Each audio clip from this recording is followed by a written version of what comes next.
Oh, bah, combattant en Suisse. Oh, bah, calé makambo. C'est au Gomba Poto. Au Moni Poto. Gaulois et Gauloises, bonjour, je suis Anna et on va très bientôt se retrouver à la Ferrestore à Genève, en Suisse. Vous m'avez bien entendu. Du 14 au 16 juin, nous allons être à Genève.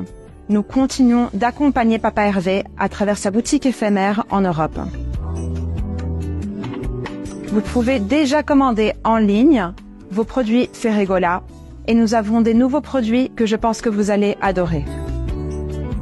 Nous avons des parfums unisex en 2 versions, l'édition limitée et l'édition grand public. Les deux ont une fragrance exceptionnelle. Nous avons aussi des packs goodies qui ramènent un sac, un bracelet, une écharpe et un t-shirt dont vous avez 3 modèles entre lesquels choisir. Et pour ceux qui n'ont pas encore leur maillot Adidas, il nous en reste encore quelques-uns. Tous ces produits peuvent être commandés en ligne sur ferregola.shop et ensuite pourront être récupérés à la Ferrestore à la Galerie Thonon, boulevard du Théâtre Neuf, à Genève, du 14 au 16 juin. Nous avons un stock très limité, alors passez votre commande au plus vite. Vous allez non seulement avoir des excellents produits Ferregola, mais vous êtes aussi en train de soutenir votre artiste préféré. À bientôt.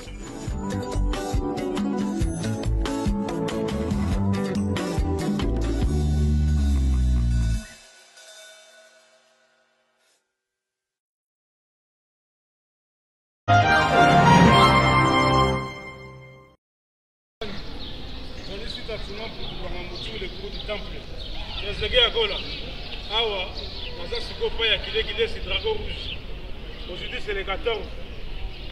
Là c'est quoi il y a drapeau rouge qui est en Boganaï. Donc on a dit qu'il va faire une sur notre hôtel. Ah parce qu'on a quitté pas il est. Donc lobby ça va inda. Lobby ça va inda. Le bas qui a bien. Le bas qui a bien que non.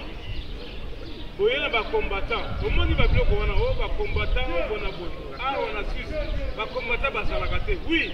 Donc on bunde na mboka. Donc on bunde na mboka. Mais les combattants ne sont pas à la gâte. Babi, Tangou, il faut une. Tangou, il faut une.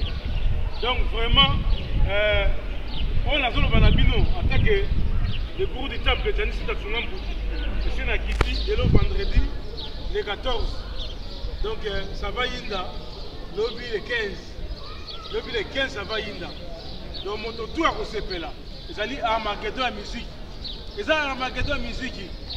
Kokosa se botika mangoma kokosa wana botoloba mingi te po biso tozaba responsable pato kota makambo oyo papa rumba et certa na moni ba musicien ba répétition makambo surtout ba anniversaire de moni wana surtout mais lobi nde makambo ebandi kaka ngamo ko tsuma mbutu na za siko pa ya kile awa na mboka ya kile drapeau rouge de lobi ça va inda et ataka fait moto tout, quand il y a besoin de billets, les billets sont moutiers, sont y a guichet, heureusement billets na yo.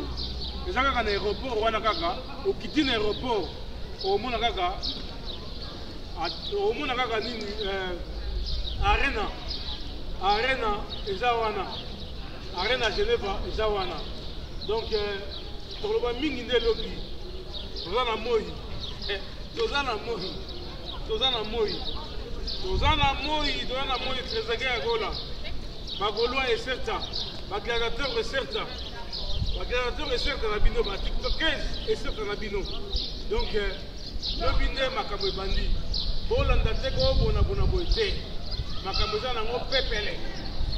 Makambo ya pepele. Biso bongo bakolo terrain. Toyebi ke makambo e rotamwa nango très bien. Makambo tama nango très bien.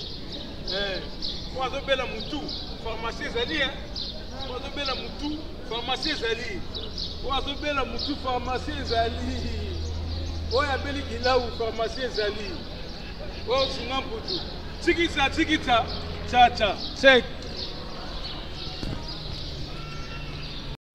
Ah ouais, chose dite, chose faite.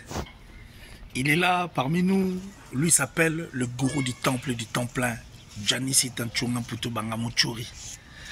Quand on a vu que atterrissage forcé na Renan, Mboga Killer Kilesi, le dragon rouge de la presse, la légende vivante. Vejani Tsonga Putubanga Mochuri. Aujourd'hui, c'est le 14, un jour avant la date historique, le 15 juin. Arena, Genève, Vejani Sita, Tsonga Putubanga Mochuri.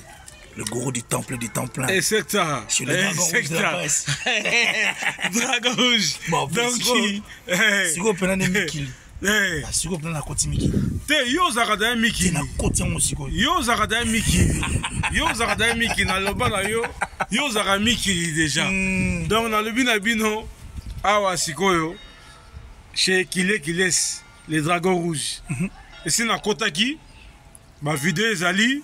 Bokomona to tiki ba pangi msu ba fani na botel do lobby ça va yinda mo bondo na ndenga tsaka fe awa kutu sold out en téléchargement bango moko nde ba koyeba téléchargement Dragon rouge yesa bango ba lobby ono o ba combattant na Suisse o ba kale makambo te o gomba poto omoni poto gomba nongo yango Suisse poto rouge o Suisse oyo Kile sozo mona o Suisse Boni makambo. Ala susu.